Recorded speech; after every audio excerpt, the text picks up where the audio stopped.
అవిద్యానామంతస్తిమిరమిహిరద్వీపనగరీ జడానాం చైతన్యస్తబకమకరాంధశ్రుతిఝరీ దరిద్రాణాం చింతామణిగుణనికా జన్మజలధౌ నిమగ్నానాం దంష్ట్రామురరిపువరాహస్య భవతి శుక్లాంబరధరం విష్ణుం శశివర్ణం చతుర్భుజం ప్రసన్నవదనం ధ్యాయేత్ సర్వవిఘ్నోపశాంతయే. వందే గురుపదద్వంద్వం అవాంగ్మానసగోచరం రక్తశుక్లప్రభామిశ్రం అతర్క్యం త్రైపురం మహః. నారాయణం నమస్కృత్య నరం చైవ నరోత్తమం దేవీం సరస్వతీం వ్యాసం తతో జయముదీరయేత్. కూజంతం రామ రామేతి మధురం మధురాక్షరం ఆరుహ్య కవితాశాఖాం వందే వాల్మీకి కోకిలం. ఆంజనేయమతిపాటలాననం కాంచనాద్రికమనీయ విగ్రహం పారిజాతతరుమూలవాసినం భావయామి పవమాననందనం. వైదేహీ సహితం సురద్రుమతలే హైమే మహామంటపే మధ్యే పుష్పకమాసనే మణిమయే వీరాసనే సుస్థితం. అగ్రే వాచయతి ప్రభంజనసుతే తత్వం మునిభ్యః పరం వ్యాఖ్యాంతం భరతాదిభిః పరివృతం రామం భజే శ్యామలం. ఆకాశంలో మహాకాయంతో ఎగురుతున్న హనుమంతుడు కనపడ్డాడు. అందుకే వాడిని చూచి ఏం చేసింది, అమ్మయ్య ఎంత హాయిగా ఉందండి బాబు, ఇంతకాలానికి మంచి శరీరంతో కండతో ఉన్నటువంటి ఒకనొక ప్రాణి ఆకాశంలో ఎగురుతోంది అని ఇక మింగడానికి సిద్ధపడిందిట. ఎవరికైనా ఆహారం దొరక్క బాగా దొరికితే భలే సంతోషం కదా, పైగా ఇంత ఆహారం. అద్య దీర్ఘస్య కాలస్య భవిష్యామి అహమాసిత యదం హి మే మహత్సత్వం చిరస్య వశమాగతం. ఎన్నాళ్ళకి ఆకాశంలో నేను ఇక్కడ ఉన్నాననే విషయం తెలియక ఎవరో అమాయకుడు ఎగురుతున్నాడు, వాడు కూడా పెద్ద కళేబరంతో ఉన్నాడు, అంటే మంచి ఆహారమే దొరుకుతోంది, ఇహ వీడిని పట్టుకుని వీడంతం తేలుస్తాను, వీడిని మింగేస్తాను అనుకున్నది. ఆకాశంలో మహావేగంగా ఎగురుతున్న హనుమంతుని ఛాయ నీళ్ల మీద ఉంది కదా, ప్రారంభంలో చెప్పుకున్నాగా. 10 యోజన విస్తీర్ణ 30 యోజన మాయత ఛాయా వానరసింహస్య జలే చారుతరా భవత్తు. 10 యోజనముల పొడవు 30 యోజనముల వెడల్పుతో ఉంది నీడ. ఆ నీడని ఈ పేడాకారిని టక్కన పట్టేసుకుంది. మంచి వేగంగా ఎగురుతున్న హనుమంతుడు ఒక కొండకి తగులుకున్న మేఘం ఆగిపోయినట్టు ఆగిపోయాడు. ఇదేమిట్రా, ఇంతవరకు చురుకుగా ఆకాశంలో చకచక గరుత్మంతుడిలా ఎగిరిపోతున్నాను, వాయువేగంతో వెళ్ళిపోతున్నాను, మనోవేగంతో వెళ్ళిపోతున్నాను, ఇప్పుడు హఠాత్తుగా నా వేగం కుంటుపడిపోయింది. పైగా మహానౌరివ సాగరే అంటారు వాల్మీకి మహర్షి. సముద్రంలో వేగంగా వెడుతున్నటువంటి ఒక ఓడ ఏ కొండకో తగిలి ఆగిపోయినట్టు ఆగిపోయాడనమాట. పెద్ద గాలికి మేఘం ఆగిపోయినట్టుగా ఆగిపోయాడు. ఎవరు నన్ను పట్టుకున్నది, ఈ నా వేగం కుంటుపడ్డానికి మూల కారణం ఏమిటి అని ఆకాశంలో నుంచి ఆయన కిందకి చూశాడు. నీళ్లల్లో నుంచి అప్పుడే పెద్ద కళేబరంతో సింహిక వస్తోంది, భయంకరాకారిణి, నల్లని జుట్టు దానికి. ఈ జుట్టు ఏతాకులు నెత్తి మీద పెట్టినట్టు ముళ్ళు పెట్టినట్టుంది. అటువంటి నల్లని జుట్టుతో మహా భయంకరాకారంతో పెద్ద పెద్ద కోరలతో ఆ సింహిక నీళ్లలో నుంచి పైకొచ్చింది. ఛాయాగ్రాహి మహావీర్యం తదిదం నాత్ర సంశయః సతాం బుద్ధార్థతత్తేన సింహికాం మతిమాన్ కపిః. ఓహో, సుగ్రీవుడు చెప్పాడు, మేమంతా దక్షిణం దిక్కుకు వెడుతున్నప్పుడు నాయనలారా జాగ్రత్తగా ఉండండి, లంకానగరానికి వెళ్ళేటప్పుడు దక్షిణ సముద్రం దాటాలి. ఆ సముద్రంలో సింహిక అని పేరు కలిగిన ఒక రాక్షసి ఉంది. అది ఛాయాగ్రాహిణి, భయంకరురాలు. అది పట్టుకుందంటే ఎవడూ ఆకాశంలోకి ఎగరలేడు. అలా నీడ పట్టుకుని కిందకి ఆకర్షించి వాళ్ళని మింగుతూ ఉంటుంది అని హెచ్చరించాడు సుగ్రీవుడు ముందే. అదిగో అదే ఇది అనుకున్నాడు. ఇప్పుడు దీని అంతం చూడాలనుకున్నాడు. ఇంత పూర్వం ఉన్నదేమో సురస కాబట్టి నాగమాత గనక దాన్ని కేవలం గౌరవించి వదిలేశాడు.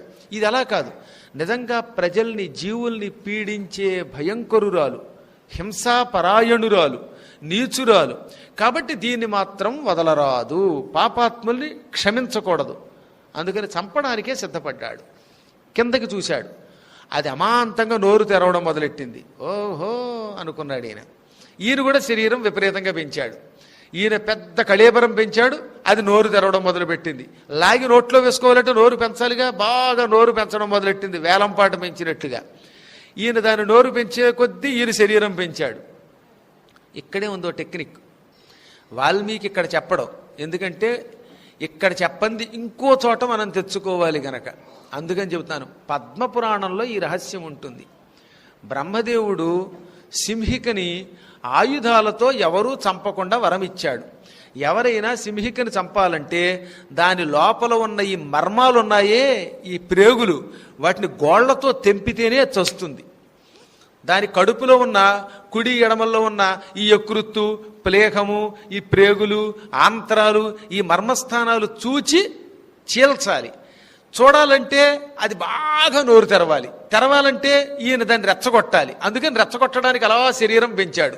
ఈయన శరీరం పెంచే కొద్దీ అది కూడా బుట్టలో పడి అని నోరు తెరవడం మొదలెట్టింది.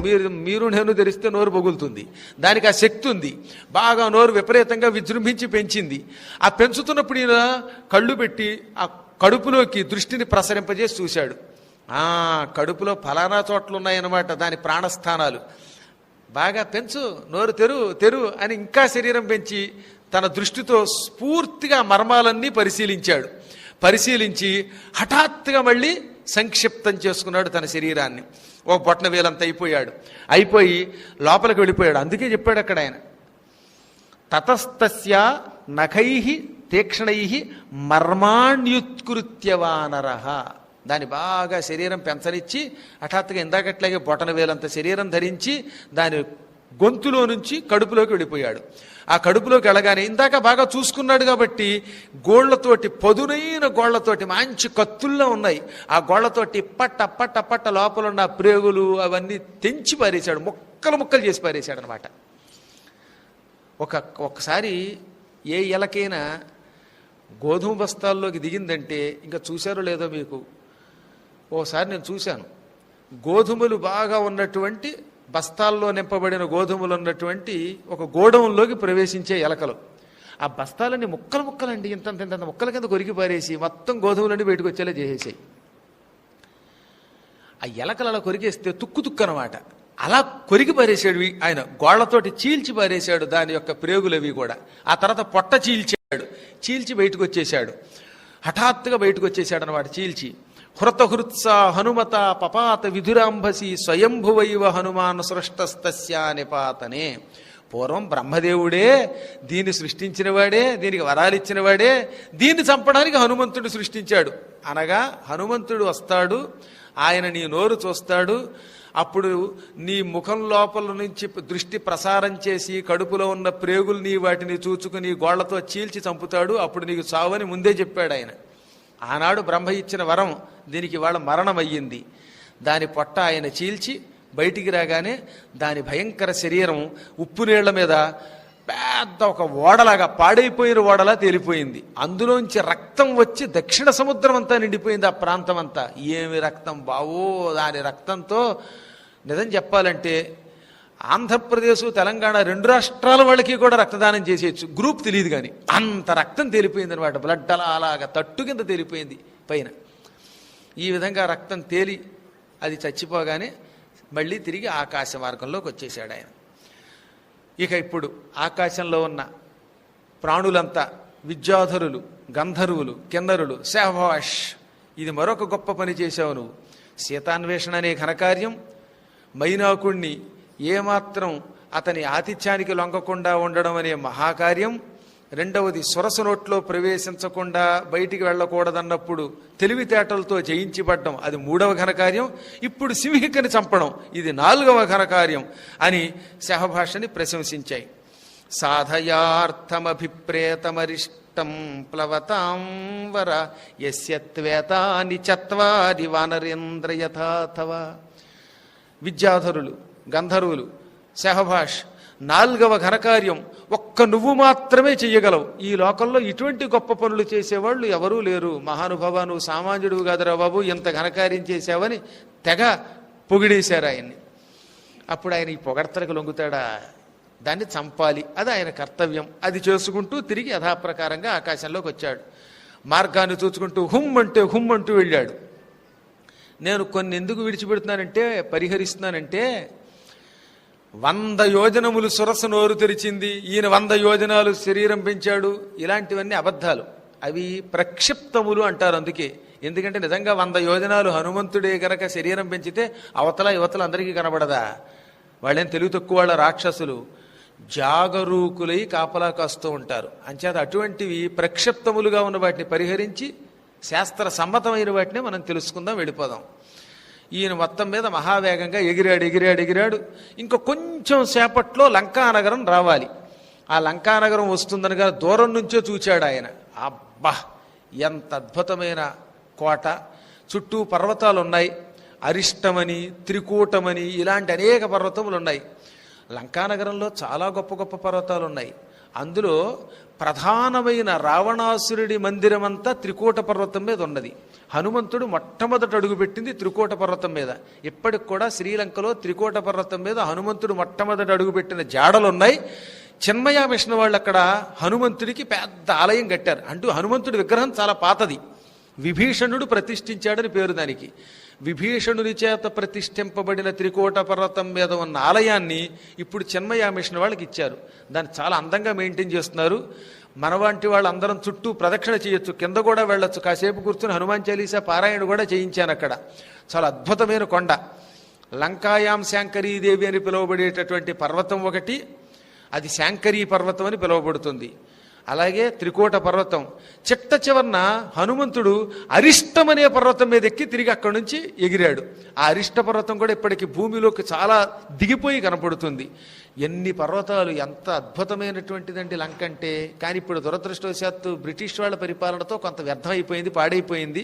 అయినా ఇంకా కొంత సౌందర్యాన్ని, యాలకలు, లవంగులు వంటి తీగల్ని, కొన్ని సుగంధ ద్రవ్యాలతో ఉన్న చెట్లని అట్టే పెట్టారు. మన రామాయణ కథకి సంబంధించిన విశేషాలు మాత్రం చాలా వరకు చెక్కు చెదరకుండా అట్టే పెట్టారు. చూసి తీరవలసిందే అని చెబుతాను. అందుకన్నమాట అశోకవనం మరింత ముఖ్యంగా చూడవలసింది. అవన్నీ వాళ్ళకి టూరిజం మీద బతుకుతున్నారు కాబట్టి కాపాడారు. నిజం చెప్పాలంటే కుహన లౌకికవాదం ప్రభుత్వాలు లేవు కాబట్టి బతికి పట్టగట్టారు. పనికి మాలిన ప్రభుత్వాలు లేకుండా ఉండడం వల్ల కూడా అక్కడికి వెళ్ళాడు ఆయన. ఇప్పుడు హనుమంతుడు పూర్వ ఉన్నటువంటి రూపం కంటే పెద్ద రూపంతో వచ్చాడని చెప్పుకున్నాం మనం. హనుమంతుడికి సహజమైన రూపం ఒకటి ఉన్నది.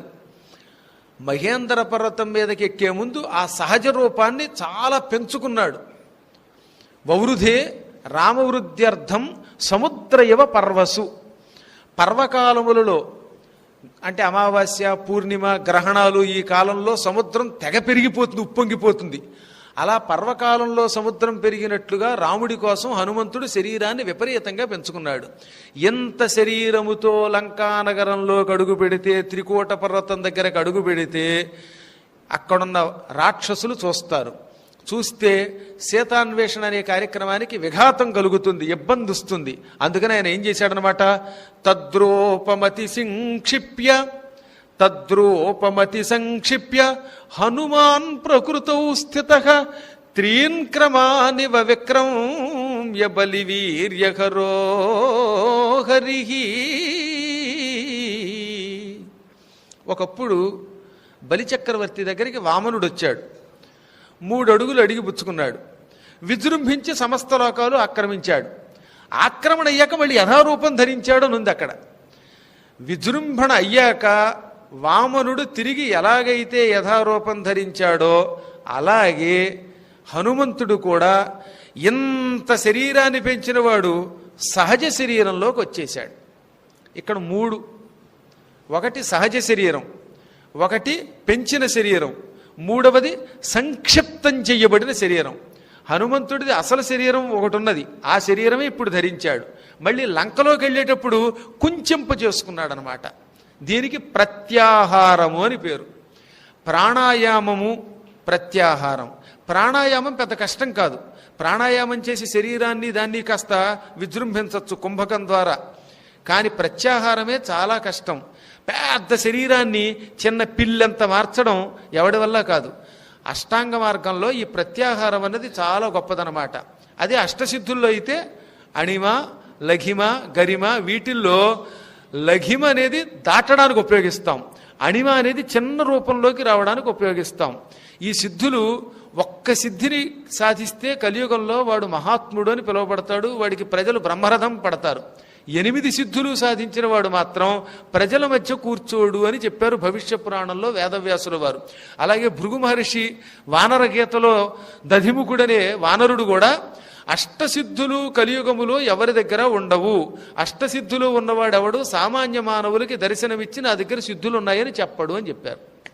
ఇందులో ఒక్కటి ఉంటే మాత్రం కొంచెం అహంకరించి ప్రజలకి వాటి మహిమల్ని ప్రదర్శించి తద్వారా కీర్తి పొందడానికి మానవులు ప్రయత్నిస్తూ ఉంటారని చెప్పారు. ఈ హనుమంతుడు అష్టసిద్ధులు కలిగిన వాడు.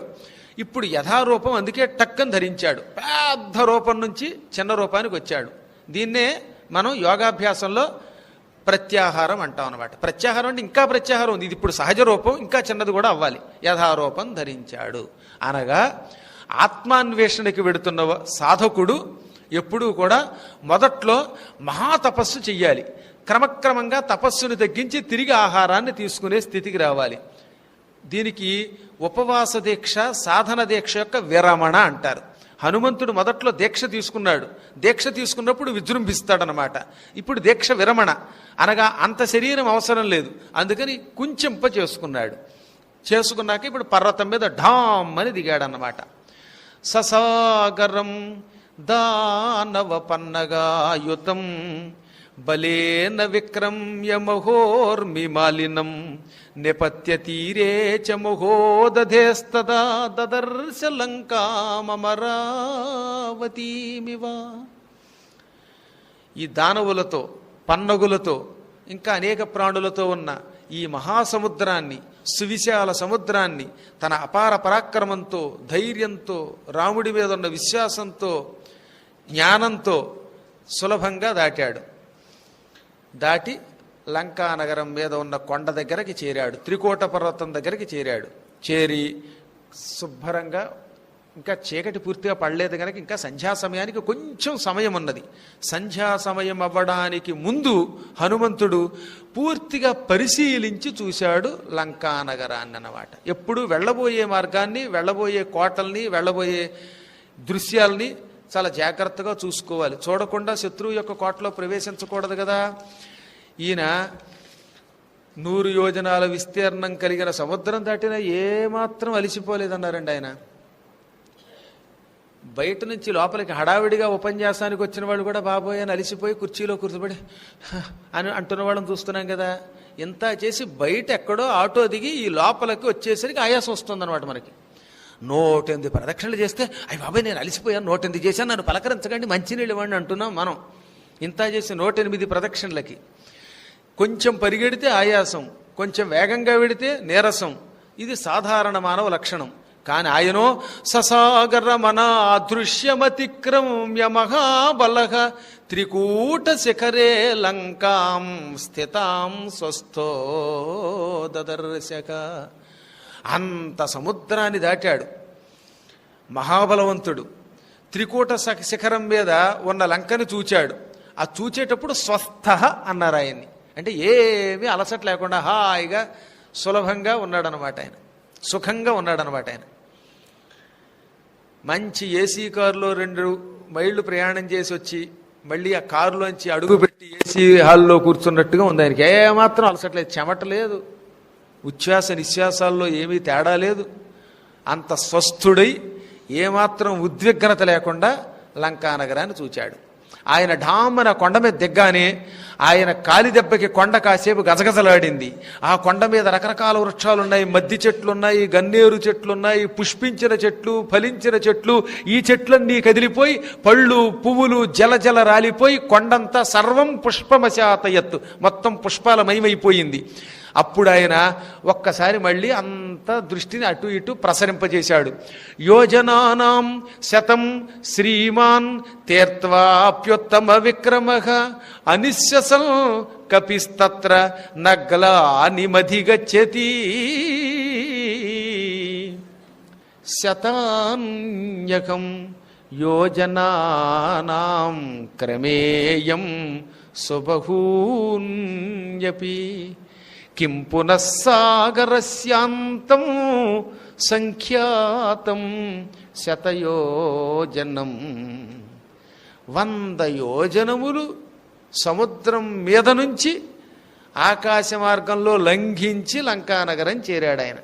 అయినా మహాబలవంతుడు అవ్వడం వల్ల అనిశ్వసన్ అంటే నిట్టూర్పు కూడా విడవలేదు.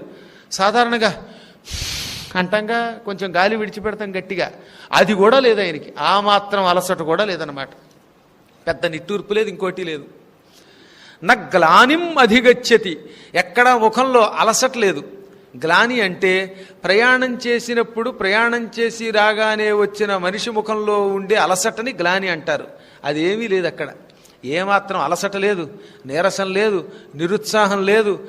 ప్రయాణం చేయటం వల్ల వచ్చే హెడ్ఏక్లు లేవు. రైల్లో ప్రయాణం చేసినా అబ్బా తలపోటు వచ్చేస్తుంది బాబోయ్ అంటాడు. హాయిగా ఏ హాయిలాండ్కో గంట వెళ్ళి తిరిగి వస్తే కూడా మళ్ళీ తలకాయ నొప్పి, మా 5-6 తలకాయ నొప్పులు మనకి. కానీ ఈయనకి ఏమీ లేదట, ఏ అలసట లేదట, ఏ ముఖంలో నిరుత్సాహం లేదు. అంత ఉత్సాహంగా ఉన్నాడు. పైగా ఏమంటున్నాడో తెలుసా? అప్పుడే వచ్చేసామా, 100 యోజనములంటే ఇంతేనా, ఇంకొక 100 యోజనములుంటే బాగుండు, ఇంకా దూకొచ్చు అనిపిస్తుంది. కిం పునఃసాగరస్యాంతం సంఖ్యాతం శతయోజనం. అసలు సామెత కూడా ఉందిలేండి. కొత్తగా ఏదైనా నేర్చుకుంటున్నప్పుడు భలే హుషారుగా ఉంటుంది. సైకిల్ నేర్చుకున్న కొత్తలో చూసారు, వాడు తెగ తొక్కేస్తాడు. అలా ఒక 4-5 రోజులు తొక్కాక మళ్ళీ కాలేజీకి వెళ్ళమంటే నీరసం అంటాడు. 2 రోజులు మాత్రం స్కూలుకి సైకిల్ మీద వెళ్ళిపోతారు. 3వ రోజు మళ్ళీ మామూలే. స్కూటర్ నేర్చుకున్నప్పుడు కూడా అంతే, హుషారు వెళ్ళబుద్ధి వస్తుంది. కారు నేర్చుకున్న కొత్తల్లో కూడా అంతే, బాగా అలవాటు అయిపోతే కొద్ది రోజులు వెళ్ళాలనిపిస్తుంది. ఇప్పుడు డ్రైవ్ చేయమంటే నాకు విసుగొస్తుంది. అప్పట్లో హైదరాబాద్ అయినా దర్జాగా వెళ్ళిపోయేవాడిని. అంటే కొత్తల్లో కొంత ఉత్సాహం ఉంటుంది. అలా ఆ కార్యక్రమం మీద ఉన్న ప్రేమ వల్ల కూడా, కార్యక్రమం మీద ఉన్నటువంటి భావన వల్ల కూడా ఉత్సాహం ఉంటుంది.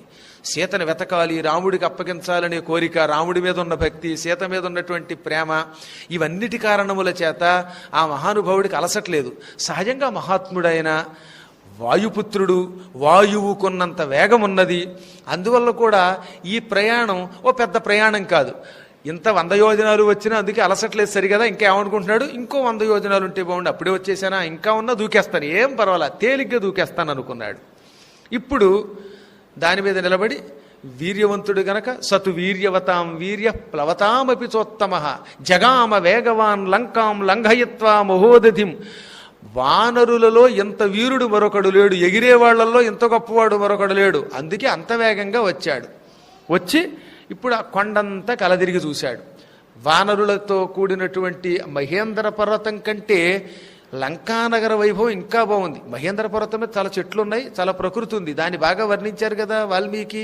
ఇప్పుడు ఇక్కడ ఇంకా ఎక్కువ వర్ణన చేశాడు. ఇక్కడి నుంచి వరసగా కొన్ని శ్లోకాలలో అంతా ప్రకృతి అన్నమాట. సరళాన్ కర్ణికారాంశ్చ ఖర్జూరాంశ్చ సుపుష్పితాన్ ప్రియాళూన్ ముచుళిందాంశ్చ కొటజాన్ కేతకానపి ప్రియంగూన్ గంధపూర్ణాంశ్చ నీపాన్ సప్తఛదాంస్తదా అసనాన్ కోవిదారాంశ్చ ఖర్జూరాంశ్చ సుపుష్పితాన్. ఈ విధంగా మొత్తం ఆ చెట్లు ప్రకృతి అంతా అపూర్వంగా వర్ణించారు. అక్కడ సరళ వృక్షాలు ఉన్నాయి, ఖర్జూరాలు ఉన్నాయి, పనసలు ఉన్నాయి, మామిడి చెట్లు ఉన్నాయి, తియ్య మామిడి చెట్లు ఉన్నాయి, మద్ది చెట్లు ఉన్నాయి, మంచి కరవేర పుష్పాలు గన్నేరు చెట్లు ఉన్నాయి, ఇక పెప్పలి చెట్లు అంటారు అవి ఉన్నాయి, ప్రియంగులు అంటారు అనమాట వాటిని. ఇటువంటి రకరకాల వృక్షాలు ఉన్నాయి. అవన్నీ పుష్పించాయి, మంచి మంచి పళ్లతో ఉన్నాయి, సువాసన ఇస్తున్నాయి. దాని మీద నుంచి వస్తున్న గాలితో ఈయనకి ప్రయాణం వల్ల వచ్చినటువంటి కాస్తో కోస్తో ఎక్కడైనా ఉంటే అలసట కూడా తొలగిపోతుంది అనమాట. అంత ఆహ్లాదకరంగా చెట్లతోటి ఎంత బాగుందంటే లంకానగరం అంత బాగుంది. ఎప్పుడైనా వనాలుంటే, ఉపవనాలుంటే, సెలయేళ్లుంటే అప్పుడు ఆ నగరం పవిత్రంగాను ఆహ్లాదంగాను ఉంటుంది. అందుకే పోతన గారు ఎప్పుడు వర్ణించిన ప్రకృతిని తెగ వర్ణించి పారేసేవాడు. ఇలా చిన్న చిన్న చెట్ల కింద సరళ వృక్షములున్నాయి, ఖర్జూరములున్నాయి అని శ్లోకంలో చెప్పినట్టు కాకుండా ఆయన పెద్ద గద్యంలో గజేంద్ర మోక్షంలో అది మరియును మాతులొంగ లవంగ లొంగ చోత కేతకి భల్లాత కామ్రాతక సరళ పనస బదరి ఒకుళ వంజుల వట కుటజ కొంద కురవక కురంటక కోవిదార ఖర్జూర నారికేళ సింధువార పిచుమంద చందన మందార జంబూ జంబీర మాధవి మధుక తాల తక్కోల తమాల హింతాల రసాల సాల ప్రియాళు బెల్వామలక క్రముక కదంబ కరవీర కదళీక పిత్త కాంచన కందరాళ శిరీష శింసు పాశోక పలాశ నాగ పున్నాగ చంపక శతపత్ర మరువక మల్లిక మతల్లిక ప్రముఖ నిరంతర వసంత సమయ సౌభాగ్య సంపదంకురిత పల్లవిత కోరకిత కుసుమిత ఫలిత లలిత విటప విటపి వీరున్నివహాలంకృతంబును మణివాలు కానేక విద్రుమలతా మహోద్యాన సుఖపిక నికర చెంచూపట నిర్దళిత సమంచిత శాఖి శాఖాంతర పరిపక్వ ఫలరంధ్ర బహుళ ప్రవాహంబును సంతతాంగీకార భార పరిశ్రాంత కాంతా సమాలింగిత కుమార మత్త మధుకర సమీప విట సముదయ సంచార బక బలాధిక కోయిష్టిక ముఖర జల విహంగ విసర బధిరీభూత భూన భోంతరాళంబును కనక పద్మరాగ తుష్య కనకాది బహుమయాద్యనేక ధాతు నిర్మితంబును సింహ శార్దూల గంధ గజ గవయ గండభేరుండ జిల్లి హరి శరభక కిటి వల్లాద్భుత శమన సంచకిత శరణాగత శమన కెంకరంబునయ్యొప్పున పర్వత సమీపంబునదు అంటాడు ఆయన. ఏం వర్ణనండి అది మహానుభావులైన పోతన గారి గద్యం అంటే. అంటే పద్యం కుదరదనుకుంటే గద్యమే ఆయన. ఏమి చెట్లు అన్ని వరసగా అక్కడ మామిడి చెట్లు ఉన్నాయి, మద్ది చెట్లు ఉన్నాయి, ఇంకేవో సీతాఫలాలు ఉన్నాయి, ద్రాక్షాఫలాలు ఉన్నాయి, బత్తాయి కాయలు ఉన్నాయి, నారింజ చెట్లు ఉన్నాయి, ఈ చెట్లకి చుట్టబెట్టుకుని ఉన్న తీగలు ఉన్నాయి, ఈ తీగలకి మంచి మంచి ద్రాక్షాఫలాలు కాశాయి, ఈ పళ్ళన్నీ మిగలముగ్గాయిట. ఈ మిగలముగ్గిన పళ్ళని తినడానికి ఎవరూ లేరు. అంచేత బాగా ముగ్గిన తర్వాత అక్కడికి వచ్చి చిలుకలు పొడిచేయి పొడవగానే ఆ పళ్ళు చిట్లి అందులో నుంచి రసం కిందకి కారింది. ఆ రసం ఒక మహాప్రవాహంలో వెళ్ళిపోతోంది. ఆ ఒక రసం కాదట, ఒక వైపు నుంచి బత్తాయి రసం, మరో వైపు నుంచి ద్రాక్షారసం, మరో వైపు నుంచి నారింజ రసం, మరో వైపు నుంచి మామిడి రసం, ఈ విడివిడిగా వచ్చి అన్నీ కలిపి మిశ్రిత రసం వెళ్ళిపోయింది. మిక్చర్ అన్నమాట, సహజమైనది, ఏ ఫ్రిడ్జ్లోనూ పెట్టకుండా. అందుకని అక్కడ తాగి హాయిగా జపం చేసుకుంటున్నారు ఋషులు. వాళ్ళకి అందుకని ఆరోగ్యం కూడా బాగున్నది. ఆ చుట్టుపక్కల ఇంకా రకరకాలైనటువంటి సెలయేళ్లు ప్రవహిస్తున్నాయి చెట్ల మధ్యలో. ఆ సెలయేళ్ల చప్పుళ్ళకి సంతోషంగా తిరుగుతున్న చక్రవాకాలు, హంసలు, కోయిష్టి అంటే కొక్కెరలు, బక, కొంగలు, ఇటువంటివన్నీ పక్షులు ఉన్నాయి. మరో పక్కన పాముల వంటి ఉన్నాయి, భయంకరమైన సింహాలు, పులులు వంటి మృగాలు ఉన్నాయి, అడుగు నుంచి పైకొస్తున్న ధాతువులు, వెండి బంగారం వంటి ధాతువులు ఉన్నాయి. ఇవి కాకుండా నవరత్నాలు ఉన్నాయి. వీటితో అత్యద్భుతంగా ఉంది అంటాడు ఆయన. ఆ ప్రకృతిని చూడగానే ఎవరైనా పరవశించిపోతారు. ముందు లంకానగరంలో మనల్ని ఆకర్షించేది ప్రయాణమంతా ప్రకృతే.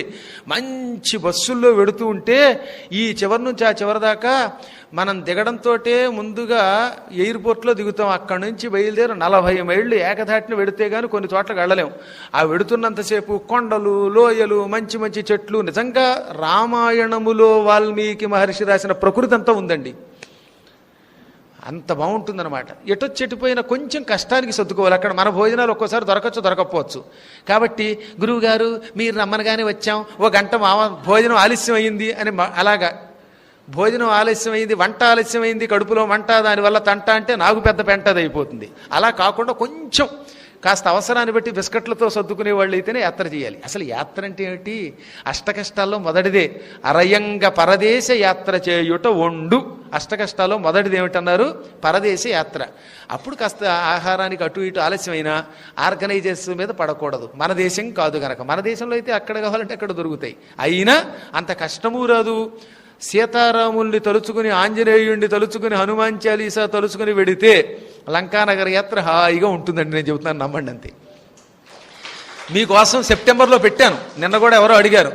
వెళ్లేలోపు మీరందరూ లంకా యాత్రకి రాదలుచుకున్నామని మా శిష్యుడికి ఒక పేపర్ మీద రాసి ఇచ్చేయండి.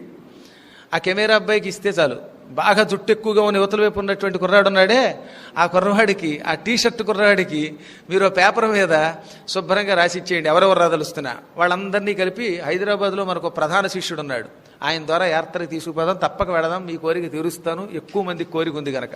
సెప్టెంబర్లో బాగుంటుంది సహజంగా. కొంచెం కొంచెం వర్షం పడుతున్నప్పుడు అక్కడ లంకా శాంకరీ దగ్గర యజ్ఞం చేస్తున్నా, అక్కడ సముద్ర స్నానం చేసినా అవి చాలా బాగుంటాయి. ఒక్క అశోకవనంలో మాత్రం భయంకరమైన చలేస్తుంది. ఆ సాయంత్రం కూడా బయటకు వచ్చామంటే గజ ఊటీ కంటే ఎక్కువ చలి అన్నమాట. బదరీ కేదారాల్లో ఉన్నంత చలి ఇంచుమించుగా అనిపిస్తుంది. మిగతా అంతా కూడా ఆహ్లాదంగా ఉంటుంది వాతావరణం. మొత్తం మీద ఆ ప్రాకృతిక వాతావరణాన్ని హనుమంతుడు కళ్ళారా చూశాడనమాట. చూసి అబ్బా ఎంత బాగున్నది లంకానగరం అనుకున్నాడు. ఆ కొండ మీద నుంచి రావణాసురుడి భవనాలు, ఇంద్రజిత్తు యొక్క భవనం, విభీషణుడి భవనం, ఇవన్నీ కూడా బంగారంతో తాపడం చేయబడిన భవనాలు. సిమెంటు కట్టడాలు, రాతి కట్టడాలు కాదు, బండరాళ్లతో కట్టేసి దాని మీద తొడుగులు తొడిగేశారనమాట బంగారంతో. అంత బంగారాన్ని సొంత బంగారం అయితేగా ఎక్కువ భాగం వాడు అపహరించి పట్టుకొచ్చిందే, ఇతరులను చితక్కొట్టి లాక్కొచ్చినవే. అసలు నిజానికి పాపం కుబేరుడిది అది. పాపం కుబేరుడి కంటే ముందు మాల్యవంతుడు అనేవాడు కొంతమంది ఉండేవారు రాక్షసులు. వీళ్ళంతా అక్కడికి వచ్చి ఆక్రమించి కట్టారు. విష్ణుమూర్తి చావగొట్టాడు వాళ్ళని, వాళ్ళలో కొందరు చచ్చారు, మిగతా వాళ్ళు పాతాళానికి పోయారు. అప్పుడు కుబేరుడికి అది ఇచ్చారు. మళ్ళీ కుబేరుడిని తన్ని లాక్కున్నాడు రావణాసురుడు. అక్కడ భయంకరమైనటువంటి రాక్షసులు ఒక పక్కన తిరుగుతున్నా అందంగానే ఉంది లంక. అంటే కారణం పూర్తిగా స్వర్ణమయం లంక. అంటే అభిస్వర్ణమయీ లంక అని ఒక శ్లోకం అందుకే ప్రసిద్ధికి ఎక్కింది. అది నిజానికి రామాయణంలోది కాదు. కానీ ఆ శోభను చూచాడు ఆయన. సూర్యుడు అస్తమించడానికి కొంచెం ముందే అక్కడికి దిగి భటులు కత్తులు పట్టుకుని, ముద్గరాలు పట్టుకుని, ముళ్ళగదలు పట్టుకుని, గదలు పట్టుకుని, ధనుస్సులు పుచ్చుకొని, ఈటలు పట్టుకుని, ఇంకా రకరకాలైన భయంకరమైన ఆయుధాలు పట్టుకుని రాక్షస భట్టులు, నల్లగా ఉన్నవాళ్ళు, ఎర్రగా ఉన్నవాళ్ళు, పెద్ద పెద్ద జుట్టున్నవాళ్ళు, బోడిగుండుతో ఉన్నవాళ్ళు, చెవులకు కుండలాలు పెట్టుకున్నవాళ్ళు, పొట్టలతో ఉన్నవాళ్ళు, వికృతమైన ముఖాలతో ఉన్నవాళ్ళు, గేదె ముఖాలు, ఒంటె ముఖాలు, గాడిద ముఖాలతో ఉన్నవాళ్ళు, గజపాదాలు కలిగిన వాళ్ళు, అసలు పాదాలు లేనటువంటి వాళ్ళు, పొట్ట దగ్గర నోరున్నటువంటి వాళ్ళు, ఇలాంటి రాక్షసులు చీకటి పడబోతూ ఉండగా లంకానగరం చుట్టూ ఆయుధాలు పుచ్చుకొని బహుపరాకంటూ పరాకులు చెప్పుకుంటూ కాపలాకు వస్తున్నారు. ఈ కాపలాను చూచి ఓహో ఇంత కాపలా పెట్టాడంటే వీడు సీతాపహరణమే మూల కారణం. నిజంగా వాడు సీతను అపహరించాక కాపలా కట్టుదిట్టం చేశాడండోయ్. అంత పూర్వం అంత భయం లేదు. ఎందుకో సీతను అపహరించినప్పటి నుంచి వాడి మనస్సు కొంచెం కీడు శంకిస్తోంది. అందుకే సీతాపహరణార్థేన రావణేన సురక్షితాం సమంతాత్ విచరద్భిశ్చ రాక్షసైః ఉగ్రధన్విభిః. మంచి ధనుస్సులు, పెద్ద ధనుస్సులు, ఉగ్రములైన చాపములు పట్టుకున్న రాక్షసుల చేత లంకానగరం రక్షింపబడుతున్నది. ఎందుకని? సీతను అపహరించడం అనే కారణంతో. తప్పు చేశాను, అందులో సీతను పెట్టుకొచ్చాను. రాముడి ఒకవేళ వస్తాడేమో, వస్తే లంకలోకి అడుగు పెట్టగానే అతన్ని చంపాలి, అసలు లోపలికి అడుగు పెట్టకుండా చెయ్యాలి. అందుకని కట్టుదిట్టంగా ఉందన్నమాట కాపలా. అది కూడా ఉగ్రచాపములు అన్నారు. కొండంత ధనుస్సులు పుచ్చుకున్న వాళ్ళు కాపలా కాస్తున్నారు. ఇక దముష్ట్రిభిహి, కోరలు కలిగిన వాళ్ళు, బహుభిస్వరైహి, మహావీరులు చాలామంది, ఎంతోమంది వీరులు పెద్ద పెద్ద కోరలతో ఉన్నారు. సోల పట్టస పాణిభిహి, సోలాలు ధరించారు. పట్టిసము లేక పట్టసము అని ఒక ఆయుధం ఉన్నది. పెద్ద ముళ్ళగదలా ఉంటుందన్నమాట. అది గొప్ప ఆయుధం. కొంతమంది ఖట్వాంగంలాగే, అంటే మంచం కోడులాగే ఇది కూడా కొంచెం కోడులా ఉంటుందన్నారు. కానీ ముళ్ళగదతో ఉంటుందని గోవిందరాజుల వారు చెప్పారు. ఈ ఆయుధం పట్టసము లేక పట్టిసము అని పిలువబడుతుంది. పూర్వం త్రిపురాసుర సంహార సమయంలో శివుడు ఈ ఆయుధాన్ని విసిరాడు. ఆ ఆయుధం వచ్చి పడిన చోట ఇప్పుడు పట్టిసీమ అంటున్నావే, అది పట్టిసీమ కాదు, అసలు పట్టిసము అక్కడ పడిందనమాట ఆయుధం. అది క్రమంగా మన నోట్లో పడితే అన్నీ అలాగే మారిపోతాయిగా. పట్టిసం పోయి పట్టిసీమ. దక్షారామము అంటే దక్షుడు యజ్ఞము చేసిన తోట, ఆరామం అది. దక్షుడి విడిది. మన నోట్లో ద్రాక్షారామం అయిపోలా, ద్రాక్ష పళ్ళు అంటే ఇష్టం కదా, అందుకని దక్షుడి కాస్త ద్రాక్ష అయ్యిందనమాట. ఇలాగ క్రమక్రమంగా శబ్దములు మారిపోతున్నాయి తప్ప అసలు పేరు అది కాదు. అలాంటి పట్టసాది ఆయుధాలు ఎన్నో ధరించిన రాక్షసులు, భయంకరాకారులంతా అక్కడ కాపలా కాస్తున్నారు. అటువంటి వాళ్ళను చూచాడు. ఇక ఇప్పుడు ఆయన ఏమనుకున్నాడు, ఇంత సముద్రం దాటి లంకానగరంలోకి ఎవరైనా అసలు అడుగు పెట్టగలరా? ఒకవేళ అడుగు పెడితే ఈ రాక్షసులు ఇంతంత భయంకరులు, ఆయుధాలు పుచ్చుకొని ఎక్కడ ఒక్క చోట కూడా ఖాళీ అట్టే పెట్టకుండా చీమలు తిరిగినట్టు తిరిగేస్తున్నారు కోట చుట్టూత. ఎంతమంది మహావీరులు అనుక్షణం జాగరూకులై కాపలా కాస్తూ ఉంటే ఈ కాపలాని దాటుకుని లంకానగరంలోకి సామాన్య మానవుడు అడుగు పెట్టగలడా? ఎలా పెడతాం అనుకున్నాడు ఆయన కూడా. అంటే హనుమంతుడు కూడా కించిత్ కాలం భయపడ్డాడు. తస్యాశ్చ మహతీం గుప్తిం సాగరంచ నిరీక్ష్య సహ రావణ చరిపుం ఘోరం చింతయామాస వానరః ఆగత్యాపీహ హరయో భవిష్యంతి నిరర్ధకాః నహి యుద్ధేన వై లంకా శక్యా జేతుం సురైరపి. ఒకటేమో సముద్రం, ఇంత పెద్ద సముద్రాన్ని మా వానరులు దాటగలరా? వానరులే దాటలేకపోతే ఇక మానవులు ఎలాగో దాటలేరు, నరులు దాటలేరు. మా వానరులు ఏం చేయగలరు? ఇక్కడికి రాగలరా అసలు? పోని అతి కష్టం మీద సముద్రాన్ని ఏదో రకంగా దాటి మేము ఇక్కడికి అడుగు పెట్టామనుకుందాం. ఈ రావణుడి వంటి భయంకర రాక్షసుడి దగ్గరికి వెళ్ళగలమా? వీడు మహాశత్రువులు అనిపిస్తున్నాడు. ఎంతో పూర్వం ఏదో వచ్చేయచ్చులే అనుకున్నాను కానీ ఇప్పుడు ఈ కోటలు, బలమైన కోటలు, ఆ కోటల చుట్టూ ఉన్న కాపల, వాడి చుట్టూ ఉన్న అగర్తలు, కోట గోడలు, ఈ దుర్భేద్యమైన బురుజులు, ఇవన్నీ చూస్తూ ఉంటే అసలు వానరులు ఇక్కడికి రావడం దండగా అనిపిస్తోంది. లంకానగరంలోకి మా వానరులు అడుగుపెట్టడం భవిష్యంతి నిరర్థకాహ ఆగత్యాపీహారయో. ఒకవేళ వానరులు వచ్చినా దండగా అన్నాడు ఆయన. ఎందుకంటే లోపలికి వెళ్ళలేం, కోటలోకి వెళ్ళలేం. యుద్ధముతో లంకని జయించడం దేవతల వల్ల కూడా కాదు. యుద్ధం చేసి లంకని పట్టుకోవడం, కోటని పట్టుకోవడం స్వరైరపి నజేతుం అంటే దేవతలు కూడా జయించలేరు లంకని. ఇక మేము కోతులం ఏం జయిస్తాం? అబ్బా, ఎంత దుర్గమమా లంకానగరం అంటే అనుకున్నాడు ఆయన. యమాంతు విషమాం దుర్గాం లంకాం రావణపాలితాం. యమాంతు విషమాం దుర్గాం లంకాం రావణపాలితాం ప్రాప్యాపి సమహాబాహు కిం కరిష్యతి రాఘవః. ఎంత విషమస్థితిలో ఉన్న దుర్గాన్ని, ఎవరూ అడుగుపెట్టి చుట్టుముట్టి ఆక్రమించలేని లంకానగరాన్ని, పైగా రావణుడనే బలశాలి చేత పరిపాలింపబడుతున్న లంకానగరాన్ని ఒకవేళ రాముడు చేరినా ఏం చేయగలడు? రాముడిని నేను తీసుకొచ్చాను అనుకుందాం, ఏ బుధం మీదో పెట్టో వీపు మీద కూర్చోబెట్టో నా ఓపికతో ఇక్కడికి తీసుకొస్తాను అనుకుందాం. తీసుకొస్తే మాత్రం రాఘవ కింకరిష్యతి, రాముడు ఏం చేయగలడు? ఈ లంకని జయించలేడు అనిపిస్తోంది. ఎంత గొప్పవాడైనా అప్పుడప్పుడు ఒక్కొక్క క్షణకాలం సాధారణ జీవి అయిపోతాడు కష్టాన్ని చూచినప్పుడు. ఆయన అలాగే అయిపోయాడు. అవకాశో నశాంతస్య రాక్షసేష్వభిగమ్యతే నదానస్య నభేదస్య నైవయుద్ధస్య దృశ్యతే. అసలు ఇక్కడికి రావడం కష్టం ఒకటైతే, వీళ్ళని ఏదో రకంగా వశం చేసుకుందామంటే 4 ఉపాయములు ఏవీ పనిచేయటం లేదు. సామం, దానం, భేదం, దండం, ఈ 4 ఉపాయాలు ఇక్కడ పనికిరావు. ఎందుకని? రాక్షసులు కొవ్విక్కున్నారు, మదించి ఉన్నారు, అపార సంఖ్యతో ఉన్నారు. వీళ్ళందరికీ రావణుడు లాంటి వాళ్ళు నాయకులు. పైగా రావణుడు పరిపాలిస్తూ ఉండగా బలంతో ఉన్నవాళ్ళు మంచిగా చెబితే వింటారా? సామం పనికిరాదు. సామం అంటే మంచిగా చెప్పి చూడటం అన్నట్టు. ఒరే మా మాట వినంటరా, యుద్ధం వద్దురా, సీతనివ్వండిరా అంటే వినరు. అలాంటి మంచి మాటలకి వీళ్ళు లొంగరు. పోనీ డబ్బిచ్చి లొంగ తీసుకుందాం, దానం చేద్దామా అంటే అసలు ఇక్కడ కోటలన్నీ బంగారమే, ఎక్కడ చూసినా ఎవరి దగ్గర చూసినా బంగారమే. మాయిదారిది ఇంతంతలావు కళేవరాలతో ఉన్న రాక్షసులు ఇంత పొట్టకి ఇంతంత వడ్డాణాలు వేసుకున్నారట. అసలు అలాంటి ఒక రాక్షసుడు దొరికితేనే మీ అందరికీ వడ్డాణాలు చేయించవచ్చు. ఎందుకంటే వాడి శరీరం అంత కళేవరం, ఏకంగా ఒక్కొక్కడు గుంటూరు అంత ఉన్నారు. ఆ గుంటూరు అంత ఉన్న పొట్టకి బంగారంతో వాడు వడ్డాణం చేయించుకున్నాడంటే నడువుకు బెల్ట్ పెట్టుకున్నట్టుగా ఆ వడ్డాణాన్ని మొయ్యడానికి ఎన్ని ఏనుగులు కావాలి? ఎవడికి వాడే. అది దొరికితే బాగుండు అనిపిస్తుందిలేండి. ఇప్పుడు అనిపించిన కష్టం దొరకదు. ఇప్పుడు అదిగో అటువంటి కళేబరాలతో అంతంత ఆభరణాలతో ఉన్నారు వాళ్ళు. ఒక్కొక్కరి దగ్గర బంగారపు ఆభరణాలు లెక్క లేకుండా ఉన్నాయి. సువర్ణం దిగవేసుకుని ఉన్నారు. కాబట్టి వీళ్ళ దగ్గర డబ్బు ఉన్నది. డబ్బున్న వాడికి ఏం డబ్బు ఇస్తాం?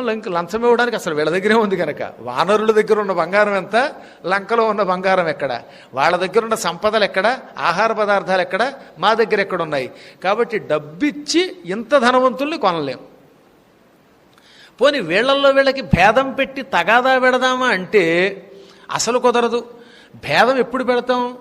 వీడికంటే వాడు తక్కువ వాడు అయ్యండి, ఒకడికి 10,000 జీతం, ఒకడికి 5,000 జీతం అనుకోండి. అప్పుడు ఆ ఇద్దరికి మధ్యలో చూసావా మహారాజు గారు వాడికి 10,000 ఇచ్చి నీకు 5,000 ఇస్తున్నారా అని తగాదా పెట్టచ్చు.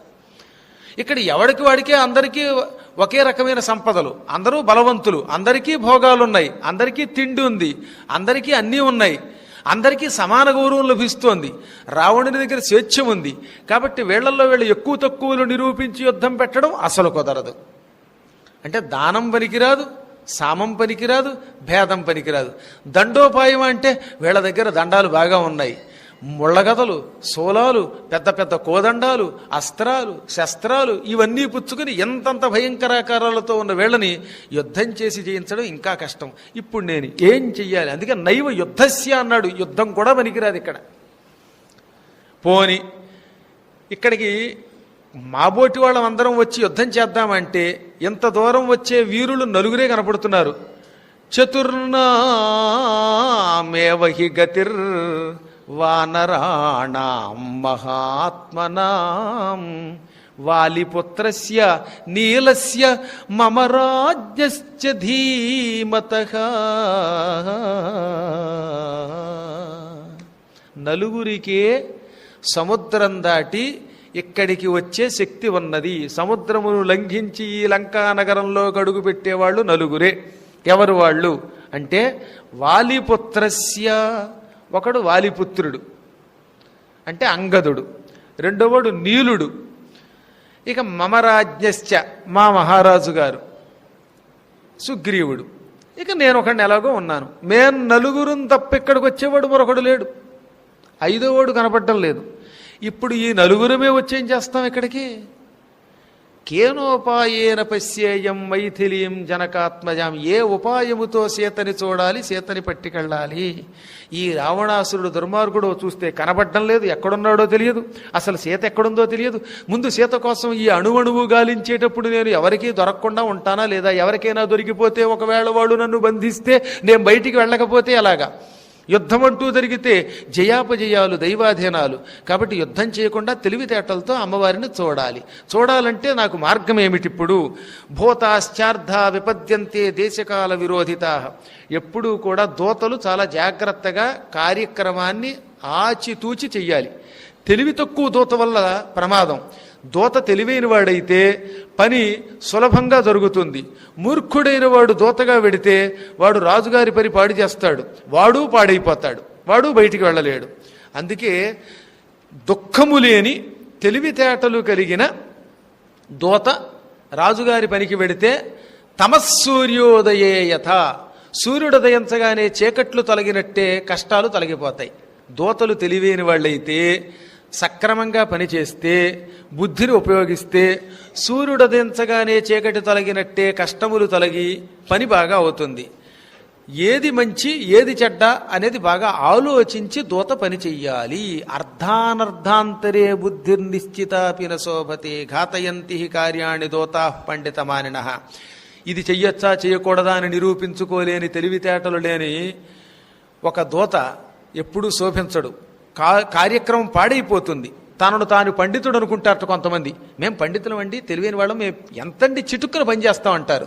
కానీ ఇలా తనను తాను పొగుడుకునేవాడు తీరా పని దగ్గరికి వెడితే దాన్ని పాడు చేస్తాడు. తెలివైన వాడు ఎప్పుడూ కూడా నేను ఈ పని చెయ్యగలను అని పైకి బహిరంగంగా 10 సార్లు చాటుకోడు. ఇప్పుడు నేనేం చెయ్యాలి? సూర్యుడు అస్తమిస్తున్నాడు, ఎంత శరీరముతో లోపలికి వెడితే నేను రాక్షసులకు దొరికిపోతాను. ఇందాక పెద్ద శరీరాన్ని విడిచిపెట్టి సహజ శరీరం ధరించాను, ఇప్పుడు ఈ సహజ శరీరమును కూడా తగ్గించుకుంటాను అనుకున్నాడు ఆయన. వెంటనే ఏం చేశాడు?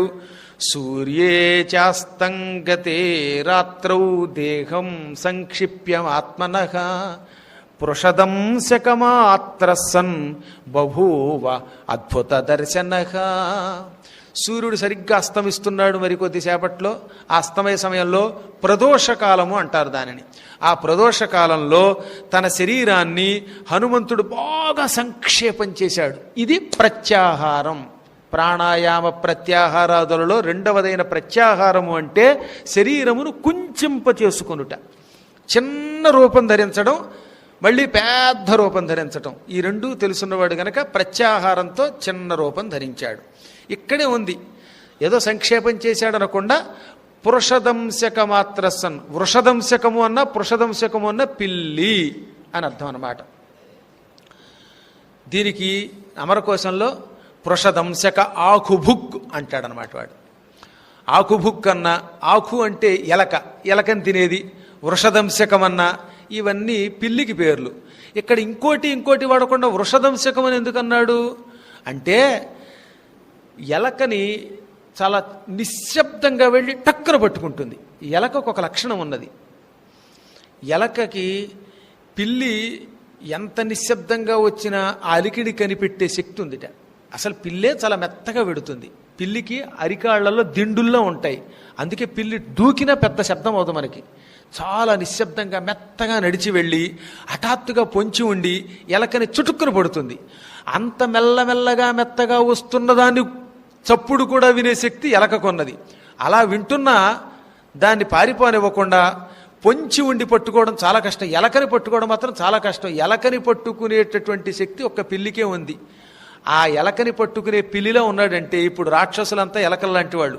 చీకట్లో వాళ్ళు దేన్నైనా వినగలరు. అయినా ఈయన పిల్లిలో పొంచి ఉండి వెళ్ళాలి. రెండవది ఏమిటి, పిల్లితో పోల్చాడు. పిల్లి అంత రూపం. ఈయనేం పిల్లిని కాదు, అక్కడ ఈయన కోతి రూపంలోనే ఉన్నాడు. చాలామంది తెలియక ఈయన పిల్లి అయిపోయాడని చెబుతున్నారండి ఈ మధ్యన పురాణాలు. అందుకు చెబుతున్నా, లేనిపోని కూడా ఆయన పిల్లి అవల. పిల్లి అంత ఆకారం అది ఎంత ఉందో అంత దేహం ధరించాడు. ప్రత్యేకంగా వాల్మీకి పిల్లి అంతటి ఆకారం అని పోల్చడంలో ఉన్న రహస్యం ఏంటంటే పిల్లికి రాత్రిపూట కటిక చీకట్లో చూసే శక్తి ఉంటుంది. అది చూస్తే అలా ఎక్కడ ఏ మూలున్నా చీకట్లో కనపడుతుంది. ఈయన కూడా చీకట్లో అలా చూడగలడు అని చెప్పడానికి ఆ పదం వాడారన్నమాట. అందుకే అద్భుత దర్శన అన్నాడు. వాల్మీకి వంటి కవి మనకి దొరకడు. అద్భుత దర్శనుడు అంటే రెండు అర్థాలు. విచిత్రమైన కళ్ళు కలిగిన వాడు, చూడడానికి ఆశ్చర్యంగా ఉన్నాడు. చూచేవాళ్ళు ఎవరైనా హనుమంతుడిని చూస్తే ఏమి రూపమురా అని ఆశ్చర్యపోవాలి. హనుమంతుడికి అద్భుతమైన దర్శనములు ఉన్నాయని ఒక అర్థం. అంటే చక్కని కళ్ళు, విచిత్రమైన కళ్ళు ఉన్నాయి. ఆ కళ్ళు మామూలు కళ్ళు కావు. ఎక్కడ ఏ మూలున్నా చీకట్లో దూరం నుంచే చూడడానికి పనికొచ్చే కళ్ళు. పశువుల కళ్ళు చీకట్లో చూడడానికి బాగా పనికొస్తాయి. చూసారుగా రాత్రిపూట ఎడ్ల కళ్ళు ఎలా మెరిసిపోతూ ఉంటాయో, పిల్లుల కళ్ళు, కోతుల కళ్ళు, ఇటువంటి వాటి కళ్ళు. కోతుల కంటే కొంచెం తక్కిన పశువులకి ఎక్కువగా చీకట్లో చూసే శక్తి ఉంటుంది. ఈయన అటువంటి చీకట్లో కూడా చూడడానికి పనికొచ్చే దృష్టి కలిగిన కళ్ళు ధరించాడని ఒక అర్థం. కానీ చూడడానికి చూపరులకి ఆశ్చర్యకరంగా ఉన్నాడని ఒక అర్థం. అలాగ చూస్తూ ఉండగా చటుక్కున అంత శరీరం కాస్త ఇంత శరీరం అయిపోయిందన్నట. కేవలం ఒక నిలబడిన పిల్లి ఎంత ఉంటుందో అంత ఉన్నాడు ఆయన. ఆ మాత్రం కాయం ధరించాడు ఆయన. ఈ శరీరము ధరించి అటు ఇటు చూసుకున్నాడు. ఇప్పుడు నేను ఈ లంకానగరంలోకి ప్రవేశించాలి. ఏ మూల నుంచి వెళ్ళాలి, ఎటు నుంచి వెడితే నాకు విజయం లభిస్తుంది? ఎందుకంటే వెళ్ళేటప్పుడు కూడా మార్గం సక్రమంగా చూసుకోవాలి కదా. లంకానగరానికి వర్ధన ద్వారము అని పేరు. దక్షిణ ద్వార రహిత వర్ధమాన శుభప్రద. లంకానగరానికి 4 వైపులా కాంపౌండ్ వాల్ ఉంది. కానీ దక్షిణం వైపు ఎక్కడ ఒక్క గేటు పెట్టలేదు ఆయన. ఇళ్ళకి దక్షిణం వైపు గేటు పెట్టకుండా ఉంటే ఆ ఇల్లుకి వర్ధమాన గృహము అని పేరు. మీకు వరాహమిహిరుడు దాంతోపాటు బృహస్పతి కూడా వాస్తుశాస్త్రంలో దక్షిణ ద్వార రహిత అంటే దక్షిణం వైపు ద్వారము లేనటువంటి భవనము వర్ధమాన, అది వర్ధమాన అని పిలువబడుతుంది. శుభప్రద, శుభమును కూడా ఇస్తుంది. అందుకే రావణాసుడు చాలా తెలివైనవాడు. నిజానికి ఇది రావణాసుడు తెలివితేటలు అనుకుంటామా? కానీ రావణాసురుడు కేవలం బంగారాన్ని పెంచాడు తప్ప కుబేరుడు దాన్ని బాగా పునర్నిర్మించాడని పేరు. ఉత్తరాఖండలో కుబేరుడు దాన్ని మాల్యవంతుడు పారిపోయిన తర్వాత లంకా నగరాన్ని పునర్నిర్మించాడు అని చెప్పారు. కాబట్టి బహుశా నా అనుమానం ఈ తెలివితేటలన్నీ కుబేరుడు అయి ఉంటాయి. కుబేరుడు శివుడికి మిత్రుడు, పండితుడు, ఐశ్వర్యవంతుడు. లంకానగరం ఎప్పటికప్పుడు పాడైపోవడానికి మూల కారణం దక్షిణం వైపు ద్వారం ఉండడమే. అందులో నైరుతిలో అంతఃపురం గేటు ఉండేదిట, అది మూసేసి దక్షిణం వైపు ఎక్కడ అసలు డోరు పెట్టుకోలేదు ఆయన. కేవలం ఉత్తరము, తూర్పు, పశ్చిమం ఈ 4 వైపులే పెట్టాడు. పశ్చిమంలో కూడా మళ్ళీ వాయువ్యంలో మాత్రమే దానికి డోరు ఉండేది. పశ్చిమంలో కూడా మళ్ళీ పశ్చిమ నైరుతిలో పెట్టకూడదు. అలా పెట్టకుండా చాలా జాగ్రత్త తీసుకున్నాడు. అప్పుడు దానికి వర్ధమాన అని పేరు అన్నమాట. అది శుభప్రద, అటువంటిది శుభముని ఇస్తుంది, ధనమునిస్తుంది. ఆ వాస్తు జాగ్రత్త తీసుకోబట్టి లంకానగరంలో బోలెడంత ధనం వచ్చి పడింది. కానీ వాస్తు ఎక్కడి వరకు పనిచేస్తుందో తెలుసా మీకు? వాస్తు చాలా మంచిది. కుబేరుడు తీసుకున్న నిర్ణయం వల్ల అయితేనేం, రావణుడు తీసుకున్న జాగ్రత్త వల్ల అయితేనేం లంకానగరం సంపదలతో ఏ హాని లేకుండా ఉన్నది. ఎప్పటి వరకు? సీత రానంత వరకు. సీతాన్వేషణ, సీత అపహరణం చేశాడు వాడు. ఆ అపహరణ వల్ల సీతాన్వేషణకి హనుమంతుడు అడుగుపెట్టాడు. వాడు చేసిన మొదటి పని మహాపాపాల్లో కల్లా పాపం సీతను తీసుకురావడం. సీతని ఒక్కసారి అపహరించడంతో మొత్తం వాస్తుశాస్త్రంతో సహితంగా నాశనం అయిపోయింది లంకంతా. భగవంతుడికి అపచారం చేస్తే నీ వాస్తు కాపాడుతుందా? నీ ప్రదక్షిణలు కాపాడతాయా? నువ్వు చేసింది భగవదపచారం, భాగవతాపచారం. కాబట్టి వాడు చేసిన అపహరణ, దానివల్ల సీతాన్వేషణ కోసం హనుమంతుడు రావడం, ఈ రెండింటితోటి లంకానగరం ఎంత గొప్ప వాస్తుతో ఉన్నా ధ్వంసం అయ్యింది. ముందు వాస్తు పోతే గాని రావణుడికి శాస్తి కాదు. అసలు ఎందుకు లంకానగరాన్ని హనుమంతుడు తగలబెట్టాడని చాలామందికి అనుమానం. వాస్తు బాగున్నంత వరకు లంకానగరాన్ని ఎవరూ నాశనం చేయలేరు అని ఒకప్పుడు స్వయంగా విష్ణు వరం ఇచ్చాడండి. మీకు ఉత్తరాఖండలో కూడా ఆ కథలన్నీ కనబడతాయి. అందువల్ల ముందు వాస్తు పోవడం కోసమే తగలబెట్టేసి మొత్తం గోడే పగలగొట్టేశాడు సౌత్. ఆ దెబ్బతో కాంపౌండ్తో పాటు వాడు కూడా అయిపోయాడు. ఈ విధంగా ఎప్పటికప్పుడు కొంచెం జాగ్రత్త వహిస్తే సరైనటువంటి వాస్తు శాస్త్రజ్ఞులు నిర్ణయం తీసుకుంటే కట్టే ఇళ్ళు ఎప్పుడూ శుభమునే ఇస్తాయి. అందుకే ఇప్పుడు మా పీఠంలో, మా ఇంటికి దక్షిణం వైపు గోడ ఉన్నది. సులభంగా వెళ్ళొచ్చు పీఠంలోకి. కానీ దక్షిణ ద్వార రహిత, నేను ఎవరు చెప్పినా దక్షిణం వైపు ఒక్క ద్వారం పెట్టడానికి వీలు లేకుండా చేశాను. కారణం అదే. ఆగ్నేయంలో ద్వారం పెట్టుకుంటే కొంతవరకు పర్వాలా, కానీ వాళ్ళు అటు ద్వారం పెడితే కొన్ని ఇబ్బందులు వస్తాయి తెలియకుండానే. అందుకే ఎట్టి పరిస్థితుల్లోనూ దక్షిణం వైపు ద్వారం లేకుండా చూసుకోవడం మంచిది. ఇప్పుడు మళ్ళీ మనకు అనుమానం, ఏమండి గురువుగారు దక్షిణం వైపు ద్వారం ఉంటే ప్రమాదం అన్నారు, అసలు రోడ్డు దక్షిణం వైపే ఉంది, ఇంకా మాకు వేరే రోడ్డు లేదండి, మేమేం చెయ్యాలండి అని. అప్పుడు దానికి ఏం చెప్పారంటే, కుబేర పూజ అని ఒక గొప్ప వ్రతం ఉన్నది, కుబేర వ్రతం. ఈ వ్రతం నారద పురాణం, భవిష్య పురాణాదుల్లో ఉంటుంది. ఆగ్నేయంలో మాత్రమే సింహద్వారం పెట్టుకుని కుబేర వ్రతం చేసి అక్కడ విఘ్నేశ్వరుణ్ణి గోడలో ప్రతిష్ఠిస్తే అది కూడా దక్షిణ ద్వారంతో లేనటువంటి గృహంతో సమానము అన్నమాట. కాబట్టి ప్రతిదానికి ఒక మార్గం ఉన్నది. ధర్మ సందేహాల్లో ప్రతి ఆదివారం ఉదయం 9 గంటల నుంచి 10 గంటల దాకా సప్తగిరి ఛానల్ డీడీలో అడుగుతున్నారుగా ధర్మ సందేహాలు. అందులో ఒక వారం నేను చెప్పాను ఈ విషయం అన్నట్టు. రేపు కూడా చూడండి ఒకసారి, రేపు ఎవరన్నా అడిగితే అప్పుడు మీకు కూడా సమాధానాలు వస్తాయి. ప్రతి ఆదివారం ఉదయం 9 to 10 ఉంటుంది సప్తగిరి ఛానల్లో ధర్మ సందేహాలు. అంటే నేను దేశంలో ఉన్నంత వరకు. ఇప్పుడు గుంటూరులో ఉన్నాను కాబట్టి వెళ్ళి రావడం తేలిగ్గా ఉంది కాబట్టి ఒప్పుకున్నానులేండి. జూన్ 14 వరకు. ఎందుకు చెప్తానంటే అందులో ఒకప్పుడు సవివరంగా చెప్పాను. దక్షిణం వైపు ఒకవేళ ద్వారం ఉంటే దానికి ప్రాయశ్చిత్తం ఏం చెయ్యాలో శాస్త్రాల్లో చెప్పారు, అన్నిటికీ చెప్పారు. ఒక్క నైరుతికే పెద్దగా ప్రాయశ్చిత్తం లేదు, తక్కిన వాటన్నిటికీ ఉన్నాయి. వీటిని మనం జాగ్రత్త పరుచుకుంటే గృహం మనకి సౌఖ్యం ఇస్తుందన్నమాట. ఇప్పుడు హనుమంతుడు ఏం చేశాడో తక్కిన కథా విశేషాలతో రేపు యథాప్రకారంగా 6:30 కలుసుకుందాం. అద్భుతమైన లంకా జయం అన్నమాట. రేపు లంకా అధిదేవతని జయిస్తాడు.